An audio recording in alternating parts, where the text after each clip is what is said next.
Chiranjeevi cinema ಲೈಫೇ ಆಗಲಿ political ಲೈಫೇ ಆಗಲಿ ಆರಂಭದಲ್ಲಿ ಯಶಸ್ಸು ಅನ್ನೋದೇ ಸಿಕ್ಕಲಿಲ್ಲ.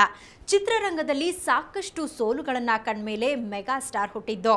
ರಾಜಕೀಯದಲ್ಲೂ ಅಷ್ಟೇ, ಆರಂಭದಲ್ಲಿ ಸೋತಿದ್ರು, ಭವಿಷ್ಯದಲ್ಲಿ ಗೆಲ್ಲುವ ಎಲ್ಲಾ ಸೂಚನೆಗಳು ಇವೆ. ಚಿರಂಜೀವಿ ತಮ್ಮ ಸಿನಿಮಾ ಗ್ಲಾಮರ್ನ ಬಂಡವಾಳವನ್ನಾಗಿಟ್ಟುಕೊಂಡು ರಾಜಕೀಯದಲ್ಲಿ ಸಿಎಂ ಆಗುವ ಕನಸು ಕಾಣುತ್ತಿದ್ದಾರೆ. ಇದು ಪಿಆರ್ಪಿ ಸ್ಥಾಪನೆಯಾದಾಗ ಅವರ ಮೇಲೆ ಕೇಳಿ ಬಂದಂತಹ ಆರೋಪ ಮತ್ತು ಟೀಕೆ. ಯಾಕೆ ಸಿನಿಮಾ ಮಂದಿ ರಾಜಕೀಯಕ್ಕೆ ಬರಬಾರದಾ? ನನಗೇನು ಅರ್ಹತೆ ಇಲ್ವಾ?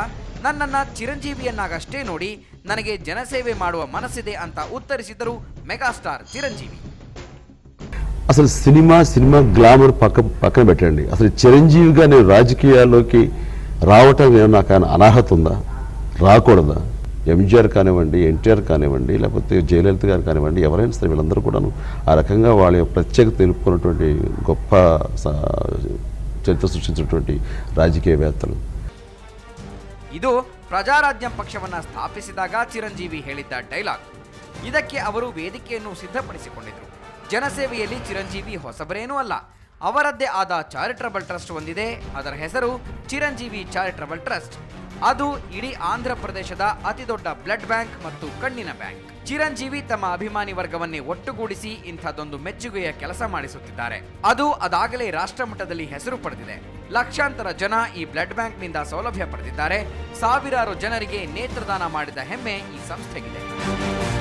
ಚಿರಂಜೀವಿ ರಾಜಕೀಯಕ್ಕೆ ಎಂಟ್ರಿ ಆದ ಮೇಲೆ ಈ ಸಂಸ್ಥೆಯಲ್ಲಿ ಏನೇನೋ ಅವ್ಯವಹಾರ ನಡೀತಾ ಇದೆ ಅಂತ ಗುಲ್ಲೆತ್ತಿತ್ತು. ಆದರೆ ಅವೆಲ್ಲವೂ ಸುಳ್ಳು ಅಂತ ಗೊತ್ತಾದ ಮೇಲೆ ಈಗ ರಾಜ್ಯ ಸರ್ಕಾರದ ಉಸ್ತುವಾರಿಯಲ್ಲೇ ಈ ಟ್ರಸ್ಟ್ ಕೆಲಸ ಮಾಡ್ತಿದೆ. ಇಷ್ಟೆಲ್ಲ ಬೆಂಬಲವನ್ನ ಚಿರಂಜೀವಿ ಗಳಿಸಿದ್ದು ಸಿನಿಮಾದ ಮೂಲಕ. ಅವರು ಸಿನಿಮಾಕ್ಕೆ ಎಂಟ್ರಿ ಕೊಟ್ಟಿದ್ದು ನೆಗೆಟಿವ್ ರೋಲ್ಗಳ ಮೂಲಕ. ಚಿರಂಜೀವಿ ಆರಂಭಿಕ ದಿನಗಳಲ್ಲಿ ಅಭಿನಯಿಸಿದ್ದೆಲ್ಲ ಪೋಷಕ ಮತ್ತು ಖಳನಾಯಕನ ಪಾತ್ರಗಳಲ್ಲಿ. ಆಮೇಲೆ ಚಿರಂಜೀವಿ ನಿಧಾನವಾಗಿ ಹೀರೋ ರೋಲ್ಗಳತ್ತ ಹೊರಳಿದ್ರು. ಅವರ ದೆಸೆ ಬದಲಾಗಿದ್ದು ಬಾಲಚಂದರ್ ಮೂಲಕ. ಚಿರಂಜೀವಿಗೆ ಸ್ಟಾರ್ ಇಮೇಜ್ ತಂದುಕೊಟ್ಟಿದ್ದು ಖೈದಿ ಸಿನಿಮಾ. ಅದರಲ್ಲಿನ ರೆಬಲ್ ನಾಯಕನ ಪಾತ್ರ ಚಿರುಗೆ ಆಕ್ಷನ್ ಇಮೇಜ್ ದೊರಕಿಸಿಕೊಂಡು ಇನ್ನೊಂದು ಸಿನಿಮಾದಲ್ಲಿ ಚಿರು ಬಣ್ಣ ಹಚ್ಚಿದ್ರೆ ಅದು ಅವರ 150ನೇ ಚಿತ್ರವಾಗುತ್ತೆ. ಆದ್ರೀಗ ಚಿರಂಜೀವಿಗೆ ಬಣ್ಣದ ಲೋಕ ಬೇಜಾರಾಗಿದೆ.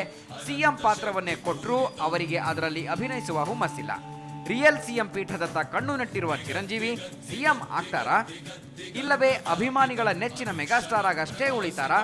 ಇದು ತೆಲುಗು ಚಿತ್ರರಂಗ ಮತ್ತು ಆಂಧ್ರ ಪ್ರದೇಶ ರಾಜಕೀಯ ರಂಗದಲ್ಲಿ ಎದ್ದಿರುವ ಪ್ರಶ್ನೆ. ಇವೆಲ್ಲದಕ್ಕೂ ಕಾಲವೇ ಉತ್ತರ ಹೇಳುತ್ತೆ.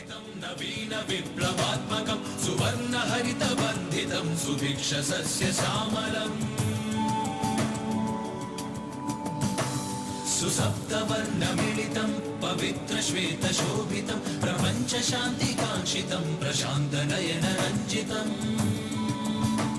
ಚಿರಂಜೀವಿ ಅವರ ಕನಸು ನನಸಾಗತ್ತಾ?